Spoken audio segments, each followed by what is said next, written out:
Hello everyone, welcome back to my new vlog. कैसे हो आप सब? आई होप सब अच्छे होंगे, स्वस्थ होंगे और अपने घर में मस्त होंगे एकदम। और गर्मी भी बहुत हो रही है तो पानी भी पीते रहिएगा, लिक्विड भी लेते रहिएगा और हेल्दी फूड खाइए क्योंकि गर्मी ना अब बहुत होने लगी है। और अभी तो सिर्फ मई आया है, अभी जून, जुलाई, अगस्त, सितंबर बाकी मंथ्स बचे हैं और इनमें बहुत गंदी वाली गर्मी पड़ती है। तो आप लोग अपना ध्यान रखिएगा क्योंकि आज है दिन सैटरडे और मुझे करनी है सारी सफाई क्योंकि सुबह सुबह का टाइम है। और मेरी सुबह होती है किचन से। किचन का मैं अपना सारा काम निपटा चुकी हूँ ऑलमोस्ट। मैंने सब्जी भी चढ़ा दिया, आटा भी मैश करके रख दिया है। और जब तक मेरी सब्जी बनेगी तब तक मैंने अब यहाँ पर बेडशीट चेंज कर दिया क्योंकि मुझे करनी है बेडशीट चेंज, क्योंकि मैं हफ्ते में या 10 दिन में एक बार बेडशीट चेंज कर लेती हूँ। और यहाँ पर हमारी साइड बाय साइड मशीन भी लगी हुई है। हमारे जब तक कपड़े धुलेंगे हमारी सफाई भी हो जाएगी। और यहाँ पे मेरे एक बार के कपड़े ना राउंड हो चुके हैं तो मैं इनको डाल दे रही हूँ ड्रायर में। ये ड्राई हो जाएंगे। ड्राई होने के बाद मैं इनको खंगाल दूंगी पानी में। मेरा ना धोने का एक अलग ही तरीका है। मैं पहले मशीन में घुमा लेती हूँ, घुमाने के बाद मैं डाल देती हूँ ड्रायर में तो उनका सारा सरफ निकल जाता है। फिर मैं पानी में इनको खंगाल देती हूँ। और ऐसे कपड़े धोने में ज़्यादा मेहनत भी नहीं लगती, पानी भी ज़्यादा गंदा नहीं होता और पानी भी ज़्यादा वेस्ट नहीं होता। मेरी मशीन आपको दिख ही रही होगी कि सेमी ऑटोमेटिक है। और मुझे ना सच्ची बताऊं अच्छी भी यही लगती है कि अपने हाथ से कपड़े धोते हैं ना तभी संतुष्टि होती है। ऑटोमेटिक में तो कपड़े धुल जाते हैं, पानी चला दो, उसमें पानी भी बहुत वेस्ट होता है और सरफ भी बहुत वेस्ट होता है। तो मेरे लिए तो ये बेस्ट है। अपने हाथ से जब तक सारी काम नहीं कर लेती हूँ ना तब तक मुझे तसल्ली नहीं होती कि हाँ भाई ये साफ़ है। मशीन 8 kg की और काफ़ी कपड़े आ जाते हैं। और मेरी मशीन ने ना एक राउंड ले चुकी थी तो मैंने बाकी के कपड़े भी डाल दिए थे। जब तक मेरे मशीन में कपड़े घूम रहे हैं मैं ये सोफे का कवर भी चेंज कर दूंगी। तो क्या एक ही कवर है मेरे पास तो मैं उसको भी धुलना है तो मैं इसको हटा दे रही हूँ। फिर मैं झाड़ दे रही हूँ। झाड़ने के बाद मैंने बेडशीट तो बिछा दी थी। फिर मैं चली गई थी वहाँ मशीन के पास क्योंकि मेरी मशीन ने मुझे बुला लिया था क्योंकि सीटी बजाती है भाई मेरी मशीन। तो उसके बाद मैं वापस से आ गई थी और फिर मैंने यहाँ पर पिलो पे कवर चढ़ा दिया था और रख दिया था एक साइड में अपने पिलोज को। ये कवर ना थोड़े से छोटे हैं तो सीधे सीधे पिलो ना जाते नहीं है तो इनको ना टेढ़ा करना पड़ता है। कहते हैं ना कि सीधी उंगली से घी ना निकले तो उंगली को टेढ़ा करना पड़ता है। तो मेरे पिलोज ना सीधे नहीं जाते तो मुझे इनको ना टेढ़ा करना पड़ता है।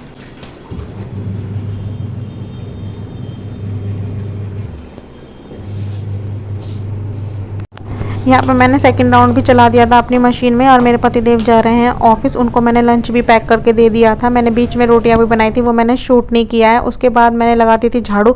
मैंने पतिदेव को जाते ही झाड़ू नहीं लगाई थी, मेरे पतिदेव अभी घर में ही थे, नीचे ही थे, तब तक मैंने झाड़ू निकाल ली थी। मैं सारी सफाई ना ज़्यादातर अपने पतिदेव के सामने ही कर लेती हूँ। झाड़ू पोछा उनके जाने के बाद नहीं करती, उनके सामने ही हो जाता है मेरा सारा काम।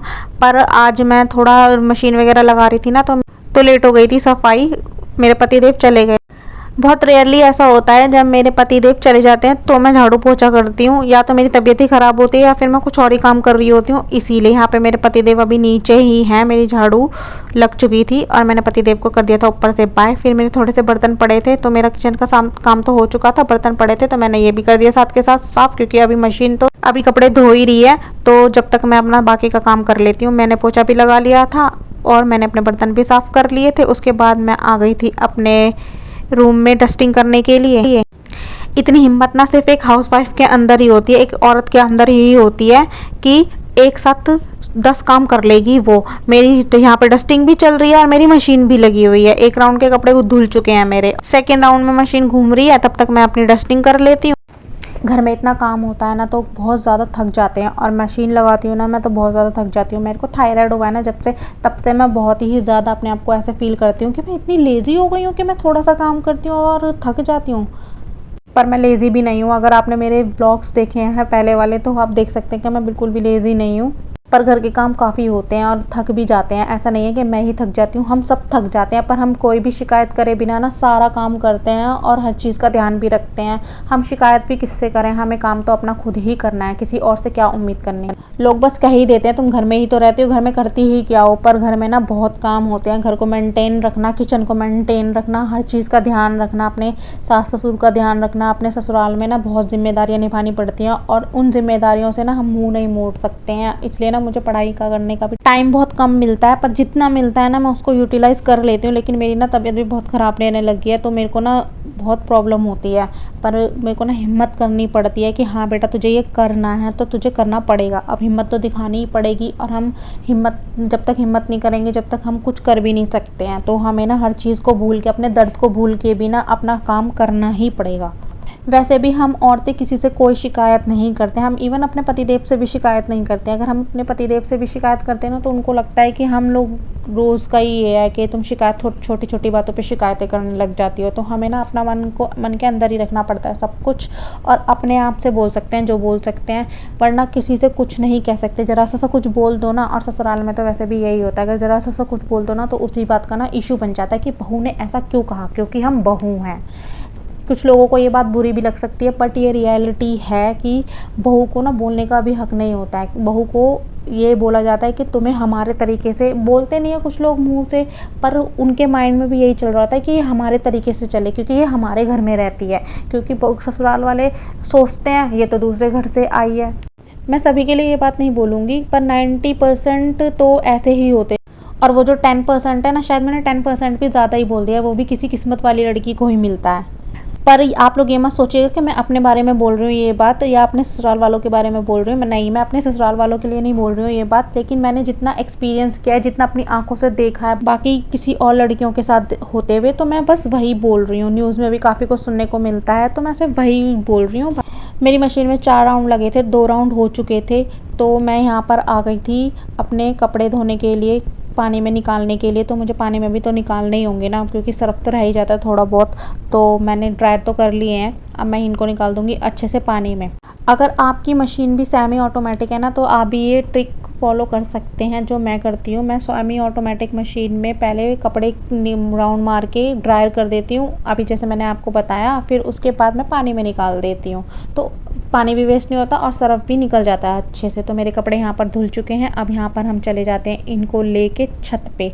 छत पर भी लगानी थी झाड़ू, तो मैं जब भी कपड़े डालती हूँ ना तो मैं पहले झाड़ू लगाती हूँ, क्योंकि फिर ना हवा चलती है तो फिर मिट्टी उड़ती है, तो मेरे कपड़ों में लगेगी ऑब्वियसली। इतनी मेहनत से धोया, मैंने गंदे थोड़े ना होने देने हैं। तो फिर मैंने यहाँ पर लगा दी थी झाड़ू। मैं छत पे डेली तो नहीं लगा पाती हूँ झाड़ू, लेकिन मैं जब भी कपड़े धोती हूँ ना, मैं वीक में 2 बारी कपड़े तो धोती हूँ, तो 2 बारी तो लगी जाती है वीक में। तो मम्मी आती है वैसे मॉर्निंग में, पर वो पूजा करके लोटा ढालने के लिए आती हैं, तो वो नहा चुकी होती हैं, तो आई डोंट थिंक सो कि वो झाड़ू लगाती होंगी। तो मेरी झाड़ू लग चुकी है और मेरे कपड़े भी आ चुके हैं। बड़ी मुश्किल से लेकर आई थी मैं सीढ़ियों से कपड़े। वैसे मेरे पतिदेव होते हैं तो मैं उनको बोलती हूँ, वैसे ज़्यादातर होते ही नहीं है, मुझे खुद ही लेकर आने पड़ते हैं। यहाँ पर मैं कर लूँगी सारी रस्सियों को साफ़, सारी दीवारों को साफ़, क्योंकि मैं कपड़े ऐसे नहीं डालती, धूल मिट्टी होती है यार मेरे कपड़ों में लगेगी। मैं बहुत पॉजेसिव हूँ इन सब चीज़ों में ना, मुझे साफ़ सफाई ना बिल्कुल नीट एंड क्लीन चाहिए हर चीज़, तो मैं वही कर रही हूँ यहाँ पर। अब मैं साफ़ कर चुकी हूँ, तो अब मैं डाल दूँगी अपने सारे कपड़े।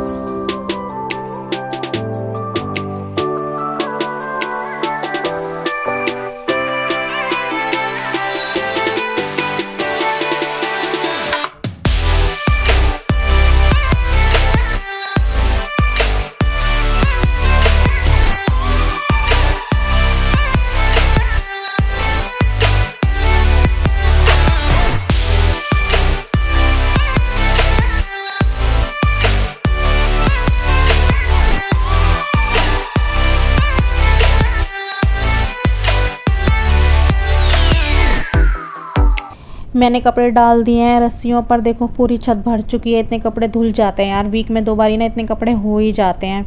फिर मैं उसके बाद आ गई थी नीचे। नीचे आने के बाद मैं नहा ली थी, मैंने अपने भी कपड़े जो पहन रखे थे वो भी धो दिए थे। अब मैंने यहाँ पे मशीन साफ़ भी कर दी थी, मशीन का पानी भी ड्रेन कर दिया था। तो ये ना थोड़ा बहुत ना पानी रह जाता है पाइप के अंदर, तो बाद में निकलता रहता है, क्योंकि मशीन घर में रहती है ना, तो फिर वो पानी ना सारे में हो जाता है। तो मैं ना इसको लिटा लिटा के पानी निकालती हूँ सारा। वैसे मेरे अंदर ना थोड़ा सा बचपना भी है, और ना बचपना अपना ना अंदर से ज़िंदा रखना चाहिए। हमेशा ना सीरियस लाइफ जी कर भी क्या ही कर लोगे यार, क्योंकि कुछ चेंज नहीं होगा सीरियस रहने से। तो थोड़ा हंसते खेलते रहना चाहिए, और लाइफ में सुख दुख अप्स एंड डाउन्स तो आते ही रहते हैं, तो उनसे क्या डरना। और अपनी एक ही लाइफ मिली है यार, उसको अच्छे से एंजॉय करो ना, फिर बाद में पछताओगे, फिर कुछ मिलने वाला भी नहीं है। तो मेरे कपड़े भी सूख चुके थे। नहाने के बाद मैं ऊपर गई थी, तो फिर मैं कपड़े भी उतार के ले आई थी, और फिर मेरे यहाँ पे सोफ़े के कवर डाले नहीं थे मैंने, सूख गए थे तो मैंने डाल दिए।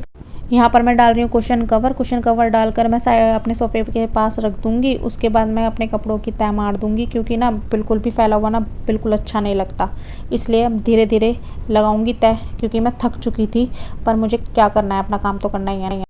हमारी हालत चाहे कैसी भी हो, अच्छी हो बुरी हो, हम बीमार हैं या हम सही है या हम अच्छा फील कर रहे हैं या हमें कोई प्रॉब्लम है, कोई इशू है, कोई फ़र्क नहीं पड़ता इस चीज़ से, क्योंकि काम तो हमें ही करना है। तो अपना काम टाइम पर ही कर लेना है, वो ज़्यादा बेटर है। फिर अपना रेस्ट करो थोड़ी देर। तो ये था मेरा मॉर्निंग का रूटीन। अगर आपको वीडियो पसंद आई हो तो लाइक कर दीजिए, शेयर कर दीजिए और चैनल को सब्सक्राइब कर दीजिए। Bye bye, take care.